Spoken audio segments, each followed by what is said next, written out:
تو بلال مسجد نبوی کا مؤذن بنا. ظہر کی نماز 12 ربیع الاول 7 جون 633 عیسوی 11 ہجری. اللہ کے نبی دنیا سے رخصت ہو چکے ہیں اور ظہر کی نماز کے لیے بلال چھت پہ چڑھے.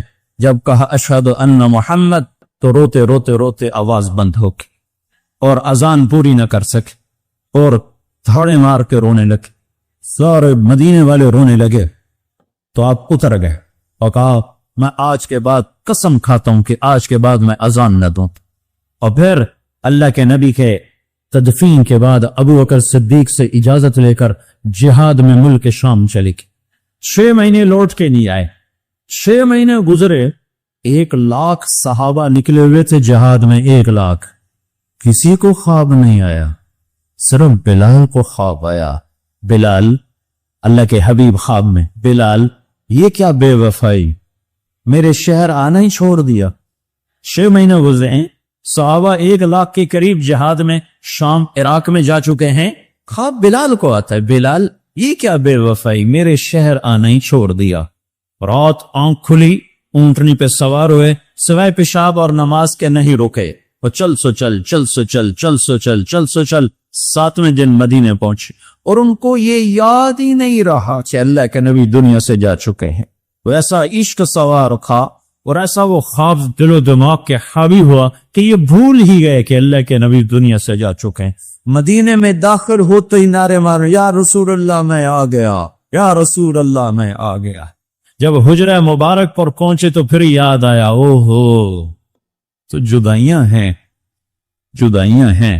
پھر بے قرار ہو کر اندر حجرے میں آئے اور چیخنے گئے, یا رسول اللہ میں تو آ گیا, آپ کہاں ہیں, میں تو آ گیا, آپ کہاں ہیں. اور قبر پر گرے اور قبر سے چمٹ کر روتے روتے روتے روتے خوشی کی کیفیت جاری ہو. نماز کا وقت آ گیا, مسجد ساری بھر گئی. سب کی تمنا کہ آج بلال اذان دے اور کسی کو ہمت نہیں ہو رہی بلال سے بات کر. تو صحابہ نے حسن حسین کو استعمال کیا, امامین ہمامین. نبی کی آنکھوں کی ٹھنڈک, جنت کے سردار حسن اور حسین, جنت کی عورتوں کی سردار فاطمہ. علی تجھے پتا ہے تیرا گھر کہاں ہے جنت میں؟ کہا جی نہیں. کہا جنت میں تیرا گھر میرے گھر کے سامنے ہے. تو دونوں کو صحابہ نے کہا, حضرت آج بلال سے کہو اذان دے, اور یہ کسی کے کہنے پر نہیں دیں گے. حسین 6 سال کے, حسن 7 سال کے, یہ دونوں معصوم بچے آئے اور حضرت بلال کے سامنے کھڑے ہو کر کہنے لگے, چچا ایک درخواست کر. کہ میرے بچوں میری تو جان قربان ہے, کیا حکم ہے؟ تفاضنا کو حکم کو. کہ جیسے ہمارے نانا کے لیے اذان آج ہمارے لیے تھے. تو بلال رضی اللہ عنہ پھوٹ پھوٹ کے رونے, کہنے کہ میں نے قسم کھائی تھی کہ میں اذان نہیں دوں گا, لیکن میں تمہاری خاطر تو جان بھی قربان ہے, قسم تو چھوٹی سی چیز ہے, میں قسم کا کفارہ دوں. اور ایسے چڑھے چھت پر. ایک انصاری عورت کا گھر تھا جس کی چھت پہ چڑھ کے اذان دیتے تھے. کانوں میں انگلیاں دے کے جو ہی کہا اللہ اکبر تو سارے مدینے میں کوہام مچ, اور عورتیں ننگے سر ننگے پاؤں روتی ہوئی گھروں سے باہر نکلے, اور مسجد نبوی میں چیخ چنگھڑا مچ گیا. منہ لگا جیسے دور نبوت لوٹ کے واپس آ گیا. یہ شان ہے کہ محمد سے وفا تو نے تو ہم تیرے ہیں, یہ جہاں چیز ہے کیا لوح قلم تترے ہیں. پھر دوسرا واقعہ, جب بیت المقدس فتح ہوا اور حضرت عمر خود پہنچے اور پہلی نماز مسجد اقصی میں ہونے لگی ہے اور جمعے کا دن ہے. جمعے کے دن لشکر اسلام داخل ہوا. عمر رضی اللہ عنہ قائد ہیں. جمعے کی اذان ہونے لگی تو 36,000 کا لشکر تھا. تو سب نے آ کر منت کی بلال کی کہ اذان, وہ نہیں مانے. تو اب حضرت عمر نے کہا, بلال بلال یہ دیکھو آج اذان دیتے. تو بلال وہ صخرہ پہ سوار ہوئے, وہ جو گنبد سے نظر آتا ہے اس کے نیچے ایک چٹان ہے جہاں براق باندھا گیا تھا, تو اس پہ سوار ہوئے اور جو نہیں کہا اللہ اکبر تو یہ 36,000 کا لشکر روتے روتے زمین پر گر گئے. یہ اللہ کے حبیب کی اطاعت کی عزت ہے. اپنی زندگی کو ڈھالو اللہ کے محبوب کے طریقوں میں، اللہ کے محبوب کے سانچوں میں. فلا وربک لا یؤمنون حتی یحکموک فیما شجر بینہم. قرآن کی سب سے خوبصورت قسم، اے میرے حبیب لاہور والوں کو بتا دے کہ مجھے تیرے رب کی قسم. سبحان، کیا قسم اللہ نے اٹھائی ہے. اے میرے حبیب یہ تیرے رب کی قسم. یہ عشق کی انتہا ہے، محبت کی انتہا ہے کہ اللہ تعالیٰ ہے خود ہی رب محمد ہے، لیکن قسم یوں اٹھا رہا ہے جس سے رب محمد کوئی اور ہے، قسم اٹھانے والا کوئی اور ہے. کہ مجھے تیرے رب کی قسم.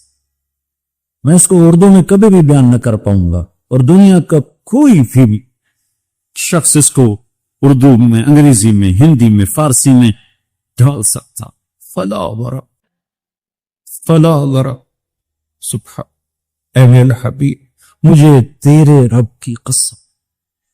جو اپنائیت اور جو شہد ان جملوں ان لفظوں میں بھرا ہوا ہے، میں کہاں سے لے کر لاؤں ترجمہ اس کا. مجھے تیرے رب کی قسم. علامہ اقبال میڈیکل کالج کے نوجوان بچے وشیوں کو بتا دے کہ تیرے غلام بنے گے تو میں ان کا ہوں، ورنہ میں کسی کا نہیں تیرے سوا. تو اللہ کو اپناؤ، اللہ کو اپناؤ. غلامی مصطفیٰ کے ساتھ، غلامی رسول کے ساتھ، غلام محمد بن کے چلو، غلام رسول بن کے چلو، غلام نبی بن کے چلو. اللہ کے حبیب کے طریقوں میں ڈھل کے چلو، سیکھ کے چلو. یہ اللہ تک پہنچنے کا راستہ ہے. ڈاکٹر بنو، بادشاہ بنو، انجینئر بنو، جو مرضی بنو، لیکن غلام مصطفیٰ بن کے بنو. پھر اللہ تمہارا ہے، پھر اللہ تمہارا ہے. ساری کائنات اس نے اپنے حبیب کے قدموں پہ جھکا دی، اس کی ایک ایک ادا کو محفوظ کر دیا، اس کے ایک ایک طریقے کو محفوظ کر دیا.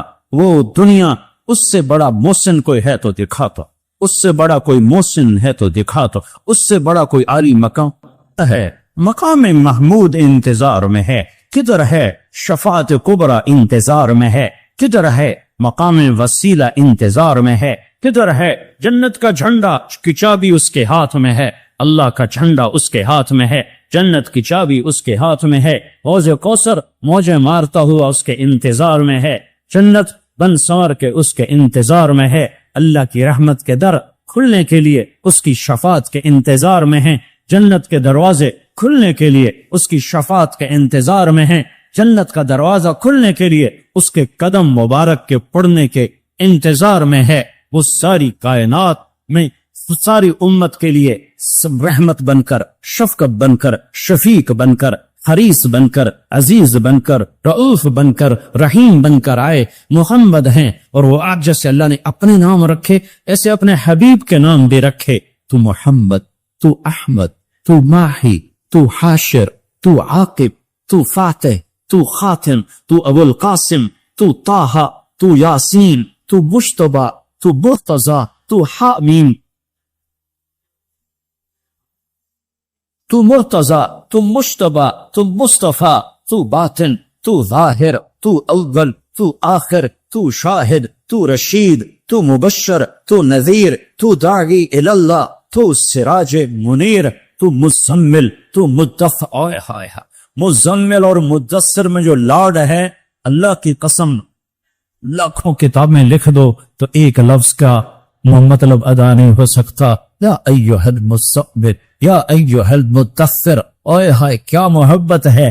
کبھی مزمل، کبھی مدثر، کبھی طٰہٰ، کبھی یاسین، کبھی مبشر، کبھی نذیر، کبھی داعی اللہ، کبھی سراج منیر، کبھی حامد، کبھی محمود، کبھی رشید، کبھی عاقب، کبھی فاتح، کبھی اجود، کبھی اکحل، کبھی احور، کبھی ابیر، کبھی اہدب، کبھی اعلم، کبھی انور، کبھی اشرف، کبھی اعز، کبھی اتم، کبھی اجل، کبھی اشرف، کبھی اجمل، کبھی احسن.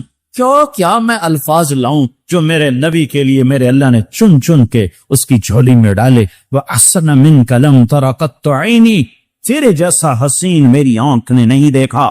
حسن ظاہر کے لیے حسن کا لفظ ہے. وَأَجْمَلَ مِنْكَ لَمْ تَلِدِ النِّسَاءُ. تیرے جیسے جمال والا کسی ماں نے نہیں جنا.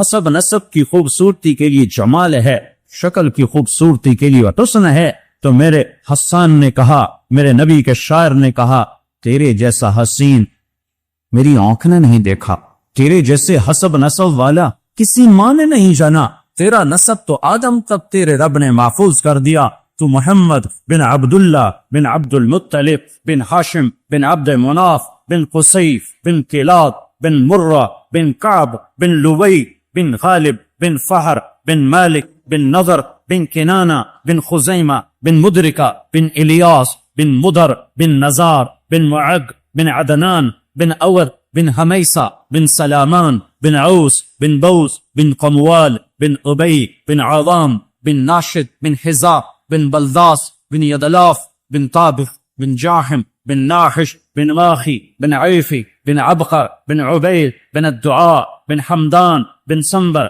بن یثربی بن یحزن بن یلحن بن ارعضا بن عیذی بن زیشان بن عیسر بن اخناط بن ایہام بن مقصر بن ناہث بن زارح بن سمی بن مزی بن عوط بن عران بن قیدار بن اسماعیل بن ابراہیم بن الدر بن ناہور بن سروج بن رعوب بن فائش بن عابر بن ارفخشاد بن سام بن نوح بن لامک بن متوشالح بن ادریس بن یرد بن ملہلئیل بن قینان بن آنوش بن شیس وبن آدم علیہ الصلاة والسلام. محمد رسول اللہ وأحسن منك لم تر قط عيني وأجمل منك لم تلد النساء خلقت مبرأ من كل عيب كأنك قد خلقت كما تشاء يا خير من دفنت في البقاء أعظمه فطاب من طيبهن القاع والأكن نفس الفداء لقبر أنت ساكنه فيه العفاف وفيه الجود والكرم أنت الشفيع الذي ترجع شفاعته على الصراط إذا ما زلت القدم وصاحباك لا أنساهما أبدا مني السلام عليكم ما جرى القلب نسيم جانب بطها قدرك سأحوالا محمد را خبركن وبرئي جان مشتاقم دراجا فداء روضہ خیر البشر کن. یہ ہے محمد مصطفیٰ صلی اللہ علیہ وسلم. محمدی نظر آؤ، پنجابی نہ نظر آؤ، سندھی نہ نظر آؤ، بلوچی نہ نظر آؤ، پشتو نہ نظر آؤ، محمدی نظر آؤ، محمدی نظر آؤ. ہماری ایک پہچان ہے جو محمد مصطفیٰ صلی اللہ علیہ وسلم کی زندگی اور سیرت ہے. ایک عبادات ہیں جس میں نماز سب سے اعلیٰ ہے، جس میں روزہ اس کے بعد ہے، زکوٰۃ اس کے بعد ہے، حج اس کے بعد ہے کہ جن پر فرض ہے حج وہ کرو، زکوٰۃ فرض ہے دو، روزہ فرض ہو گیا رکھو، نماز فرض ہے چھوڑو نہیں. دوسری چیز اخلاق ہیں جس میں ماں باپ سر فہرست ہیں کہ اپنے ماں باپ کو دعا لے کر جنت والے بن جاؤ. بدبخت ہے جس نے ماں باپ کو پایا اور جنت نہ لے سکا. تو اللہ کو ساتھ لے لو، اللہ کو ساتھ لے لو، اللہ کو ساتھ لے لو، اور اللہ ساتھ ہوتا ہے جناب رسول اللہ صلی اللہ علیہ وسلم کی مبارک زندگی اور ترتیب پر یہ کرو گے تو اللہ تمہارا ساتھی ہے. یہ نہیں کریں گے تو دنیا کا کوئی سیاسی طبقہ ہمیں اس پٹی سے نہیں نکال سکتا، اس دلدل سے نہیں نکال سکتا. ہمارے حکمران تو ہے ہی نہیں، ان بیچاروں کے ہاتھ میں کچھ نہیں ہے. ہماری تقدیر کا مالک اللہ ہے، ہمارے بننے بگڑنے کا مالک اللہ ہے. وَلَوْ أَنَّ أَهْلَ الْقُرَىٰ آمَنُوا وَاتَّقَوْا لَفَتَحْنَا عَلَيْهِمْ بَرَكَاتٍ مِّنَ السَّمَاءِ وَالْأَرْضِ. تم میری مان جاؤ، میں زمین آسمان کی برتوں کے دروازے کھول دوں. میں حکمرانوں کو اس لیے دوش نہیں دیتا کہ حکمران، فوج، پولیس، افسر شاہی 15-20 لاکھ سے زیادہ نہیں ہیں. زیادہ چھلانگ مارو، یہ سارا مجمع 20 لاکھ کا ہوگا اور آبادی 15 کروڑ ہے. 20 لاکھ انتہائی بدترین ہوں اور باقی 15-14 کروڑ 60 لاکھ اگر نیک ہوں، رب ذوالجلال کی قسم یہاں دودھ اور شہد کی نہریں اللہ بہا دے. حکمران نہیں، طارق جمیل بگڑا ہوا ہے، تاجر بگڑا ہوا ہے، زمیندار بگڑا ہوا ہے، عورت بگڑی ہوئی ہے، مرد بگڑا ہوا ہے، جوان باغی ہے، بوڑھے باغی ہیں، غریب باغی ہیں، مالدار باغی ہیں. سارے ہم اس کشتی کے دبونے میں، صرف نہ خدا من اللہ کا ہاتھ نہیں ہے مسافروں کے ہاتھ میں بھی بھرمے ہیں اور اپنی کشتی میں چھید کر رہے ہیں۔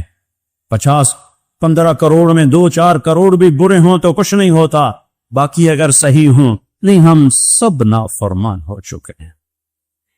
ہمیں اللہ کو منانے کی ضرورت ہے، اور اللہ کو منانا اتنا آسان ہے۔ میرا رب کہتا ہے میرے بندہ میری بندی چل گناہ کر لے حوصلے گناہ کے، کتنے کر، زمین بھر دے، اور کتنے کر، چاند تاروں کو بھر دے، اور کتنے کر، خلا کو بھر دے، اور کتنے کر، تے بتے چڑھ جا، اور کتنے کر، آسمان کی چھت کو اپنے گناہ لگا دے، مجھ سے کروڑوں اربوں سال کی عمر لے اور گناہ کے اسباب لے، اور کرتا کرتا کرتا تے بتے آسمان کی چھت کو لگا دے، پھر ایک دفعہ، صرف ایک دفعہ تو کہ یا اللہ معاف کر دے، تو میں سارے ہی معاف کر دوں۔ میں منتیں نہیں کرواؤں گا، ماں منتیں کرواتی ہے، باپ منتیں کرواتا ہے، میں نہیں کروں تو کہے گا یا اللہ معاف کر، میں کہوں گا جاؤ معاف کر دیا۔ تو میرے عزیزو، سب جوان بیٹھے ہو، آج توبہ کر کے اٹھو، تبلیغ میں وقت لگاؤ۔ تبلیغ اللہ رسول سے محبت کا بہت بڑا کام ہو رہا ہے۔ بڑے صدیوں کے بعد ایک کام ملا ہے جو فرقہ واریت سے پاک ہے، جو تعصب سے پاک ہے، جو طعن و تشنیع اور تنقید سے پاک ہے۔ اپنے رب سے صلح کرو، تبلیغ میں وقت لگاؤ، چاہے جب تمہیں چھٹیاں ہوں 4 مہینے لگاؤ، 40 دن لگاؤ، ہر مہینے 3 دن لگاؤ، لیکن ابھی یہ کئی ہزار نوجوان بیٹھے ہیں، سارے مرد عورت بچے بچیاں، آج توبہ کر کے اٹھو۔ یہ میرا سب سے مطالبہ ہے کہ آج تک اپنی مرضی کی گزاری، آج کے بعد اللہ کی مرضی کی گزاریں گے، تو نیت کرو کہ آج ہم نے توبہ کر کے اٹھنا ہے، ٹھیک ہے؟ نیت کرتے ہو؟ سارے کہو یا اللہ میری توبہ، پھر کہو یا اللہ میری توبہ، پھر کہو یا اللہ میری توبہ۔ اگر یہ توبہ آپ سامنے بچے بچیوں مرد عورتوں نے کر لی ہے تو آپ کو مبارک ہو، آپ کے سب گناہ معاف ہو چکے ہیں، آپ سب ایسے بیٹھے ہو جسے ابھی ماں نے جنم دیا ہو۔ یہ الٹے ہاتھ کی فائل ختم، غائب، زیرو، اور آسمان تک روشنیاں۔ اس مجلس کے فرشتے تمہیں دیکھ کر خوش ہو رہے، تمہارے لیے دعائیں کر رہے ہیں، یہ فضا، یہ ہوا تمہارے غصے لے رہی ہے، یہ ٹینٹ تک تمہیں دیکھ کے خوش ہو رہا ہے کہ ان میں بھی اللہ نے جام رکھی ہے، اور اللہ آسمانوں پہ تم سب مرد عورتوں کے نام لے کر فلاں فلاں کی بیٹی، فلاں فلاں کا بیٹا، اس نے توبہ کی، میں نے معاف کیا، میں نے معاف کیا۔ توبہ پر معافی کے اعلان ہو رہے ہیں۔ جب کبھی دوبارہ ٹوٹ جائے تو پھر کر لینا، اللہ پھر معاف کر دے۔ تو نیت کرتے ہو نا، سارے وہ نیت کرتے ہو نا؟ ہاں، اگر کسی سے لڑے ہو صلح کر لو، کسی کا حق مارا ہے حق دے دو، کسی پر زیادتی کی ہے معافی مانگ لو، کسی کا دبایا ہوا ہے تو سامنے ہاتھ چھوڑ دو۔ نمازوں میں غفلت ہے شروع کر دو، ماں باپ سے کھٹ بٹ ہے پاؤں میں پڑ جاؤ، میاں بیوی میں جھگڑا ہے صلح کر۔ عجب بات ہے جب میاں بیوی لڑ کے آپس میں صلح کریں ان کے پچھلے سارے گناہ معاف ہو جائیں۔ اللہ کو یہ صلح اتنی پسند، تو سارے بھائی نیت کرتے ہو، ساری مستورات بھی مرد بھی نیت کرتے ہو نا؟ کیوں ہماری دعائیں اٹکی ہوئی ہیں؟ کہ ہم باغی لوگ ہیں، ہم باغی مسلمان ہیں۔ شام پہ پہلا اٹیک ہوا، عمر بن عاص رضی اللہ تعالیٰ عنہ، 8000 کا لشکر، ان کو روم کو خبر ہو گئی تھی تو انہوں نے 1 لاکھ کا لشکر بھیج دیا تھا۔ جرجیس اس کا سالار تھا، رومن بادشاہ کا بھائی، تو 8000 1 لاکھ نے ان کو گھیرے میں لے لیا۔ تو حضرت واصلہ رضی اللہ تعالیٰ عنہ اس جنگ میں شریک ہیں، وہ کہتے ہیں کہ ہمیں یقین ہو گیا آج ہماری قبریں یہاں بنے، اور عرب کی عادت تھی جنگ میں شعر پڑھتے تھے ابھارنے کے لیے، لیکن حضرت واصلہ فرماتے ہیں اس دن ہمیں شعر بھول گئے، ہماری زبان پہ ایک لفظ تھا، یا رب محمد انصر امت محمد، اے رب محمد امت محمد کی مدد فرما۔ کہ یہ ہماری زبان پر تھا، تلوار ہاتھ سے چل رہی تھی، زبان اللہ کو پکار رہی تھی۔ حضرت عبداللہ بن عمر، حضرت عمر کے بیٹے بھی جنگ میں شریک ہیں، فرماتے ہیں جب سورج ڈھلا تو ہم بار بار آسمان کو دیکھ رہے تھے، میں نے جب اوپر نگاہ دوڑائی تو میں نے دیکھا انفرجت فی السماء فرجت، آسمان کا دروازہ کھل گیا، وخرجت منہا خیول شہب، اور اس سے شہابی رنگ کے گھوڑے اور ان کے اوپر سوار، ان کے سروں پہ سفید پگڑیاں، اور سب سے آگے ایک سوار تھا جس کے ہاتھ میں لمبا نیزہ تھا، وہ آنسو پکار رہا تھا، اکثروا یا امت محمد، اے امت محمد تمہیں بشارت، قد اتاکم اللہ بالنصر، اللہ تمہاری مدد کو آ گیا، یا ابا سفیان جئتکم بکرامت الدنیا والآخرہ، ابو سفیان